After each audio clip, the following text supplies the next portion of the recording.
आज से 10,000 साल पहले बरमूडा देश में हर एक राज्य के बीच लड़ाई होता था। कभी कोई राज्य किसी पे हमला कर देता था तो कभी कोई। हर एक राज्य का एक राजा होता था। पूरे बरमूडा देश का सबसे शक्तिशाली और सबसे ऊंचा राज्य था पीक। पीक राज्य का राजा सबसे अच्छा, दयालु और चालाक था, जिसका नाम था राइस्टार। राइस्टार ने कुछ ही दिन पहले ऑब्जर्वेटरी राज्य पर कब्जा कर लिया था। सबसे ज्यादा दबदबा पीक राज्य का था, क्योंकि उसने ऑब्जर्वेटरी के साथ साथ रिम नाम, विमा शक्ति, ग्रेवयार्ड और पोचिनोक राज्य पे कब्जा किया था। राइस्टार अपने दिमाग का इस्तेमाल करके किसी को भी अपने कदमों में झुका देता था। लेकिन पीक राज्य के बाद सबसे शक्तिशाली राज्य था क्लॉक टावर। इस राज्य का राजा था सकूरा। इसका नाम जैसा खतरनाक था वैसा ही खतरनाक उसका काम था। उसने भी कई राज्यों पर कब्जा किया हुआ था। पीक और क्लॉक टावर राज्य के बीच सबसे ज्यादा लड़ाई होता था और इस दोनों के लड़ाई का कारण था फैक्ट्री राज्य। फैक्ट्री राज्य सबसे अमीर राज्य था, लेकिन बरमूडा देश में सिर्फ फैक्ट्री ही ऐसा राज्य था जहाँ कोई राजा नहीं और कोई जनता नहीं। बस वहाँ महंगे महंगे मशीन्स थे जिसका उपयोग बहुत होता था। फैक्ट्री पर कब्जा करने के लिए ही सब राज्य एक दूसरे से लड़ते थे, लेकिन पीक राज्य ने सबको धूल चटा दिया था। सिर्फ क्लॉक टावर राज्य पीक से नहीं डरता था। एक दिन राइस्टार ने अपने राज्य के बीच बैठक लगवाया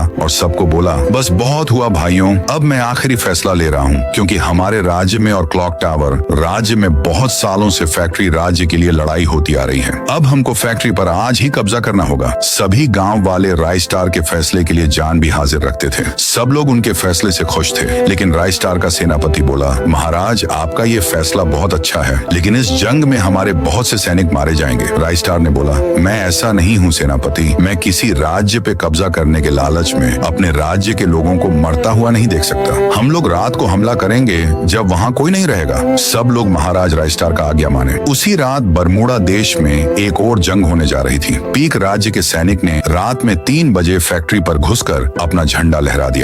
ये बरमूडा के इतिहास में पहली बार हुआ कि किसी राजा ने जंग भी लड़ा हो और किसी एक आदमी को खरोंच भी न लगा हो। अगले दिन जब क्लॉक टावर की जनता सोकर उठी तो उन्होंने देखा कि फैक्ट्री के चारों तरफ पीक राज्य के सैनिक थे। सब लोग हैरान हो गए। सभी लोगों ने सोचा कि राइस्टार एक कायर है जो आधी रात को हमला करता है, लेकिन राइस्टार वैसा नहीं था। वो अपने राज्य की जनता की जान बचाने के लिए ये समझदारी वाला फैसला लिया। पूरे देश में राइस्टार की चर्चा हो रही थी। ये वीडियो इस कहानी का बस एक छोटा सा प्रीव्यू था। अभी पूरी कहानी बाकी है। ये कहानी इतना अच्छा होने वाला है कि आप लोग बहुत खुश हो जाओगे। इसीलिए अगर इस वीडियो पे 1000 लाइक और 500 कमेंट आ गया तो इसका पूरा मूवी मैं अपलोड कर दूंगा।